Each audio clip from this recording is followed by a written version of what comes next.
From destroying an entire portion of the city, to even doing questionable things to other people. It's safe to say Sukuna is more than just a psychopath. So like any other sane person, I thought to myself, what would happen if I put this psychopath into ZZZ? But first, we need to ask ourselves one important question. What would Sukuna's goal be? Well, given his declaration in the first episode, it's safe to say Sukuna will do nothing but commit mass terrorism, and anyone that gets in the way of his accomplishment of said goal will be terminated. Or will they? You see, ZZZ has some pretty strong characters, with some holding the capability to destroy distorted spacetimes known as hollows, but not in the way you think. Meet Hoshimi Miyabi, Sukuna's greatest threat in the entire of Zenless Zero. But why is that? You see, Miyabi is one of those people that could actually destroy a hollow. But here is where it gets tricky. You see, the way she destroyed the hollow had nothing to do with interacting with spacetime itself. The hollow dissipated by destroying the beast that dwelled inside it, known as Lerna. You see, in an early story quest, it stated hollows can dissipate by defeating monsters that dwell inside it. But there's one important key detail. You see, the bigger the monster is, the more ether activity it holds. Which means if you defeat a giant creature in the hollow, you can destroy or considerably shrink said hollow. Which brings me to the main point. Miyabi isn't actually destroying spacetime itself.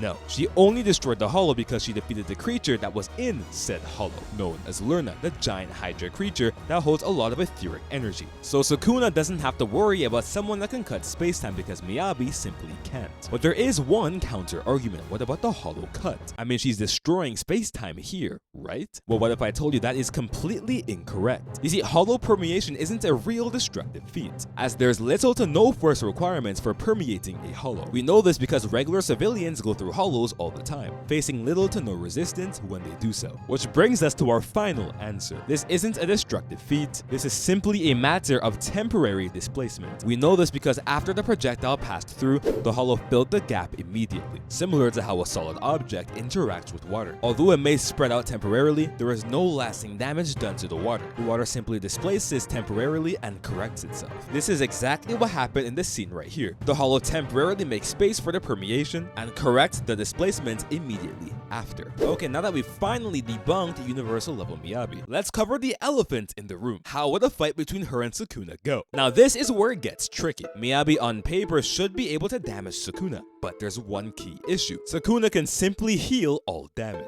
through what we call the reverse curse technique. You see, regular curses utilize negative energy to heal themselves, as they themselves are the amalgamation of negative energy. But sorcerers are a bit different. In order for them to heal themselves, they need to utilize positive cursed energy. But there's one major issue. Cursed energy is inherently negative. So how do you solve that issue? Well, you solve it by multiplying negative cursed energy by itself to make it positive. This is a procedure explained in the series multiple times. Okay, but why does it matter? Well, with this technique, nobody in the entire Zenless verse can deal sufficient damage to kill Sukuna. But that's not all. Sukuna himself has multiple win conditions, one of his best ones being his domain expansion. But how would it beat Miyabi? Well, the domain expansion ensures two things. One, that moves are guaranteed to hit, and two, all stats of the sorcerer are buffed tremendously. So not only is Miyabi guaranteed to get hit by Sukuna's slash, but she's also facing a stronger, faster Sukuna at the same time. A recipe for disaster. Given Miyabi has zero defensive moves, she can't defend herself from the domain expansion, which means Sukuna wins in a low div. So what did we learn? Well, we established Sukuna's motivation, that being to terrorize anyone he sees. This is proven by the statement he makes when he first awakens, immediately questioning where everyone is so he can kill them. But we also learned an important detail, debunking the claims of Miyabi being universal level. We did this by pointing out the real reason the hollow from the trailer got destroyed,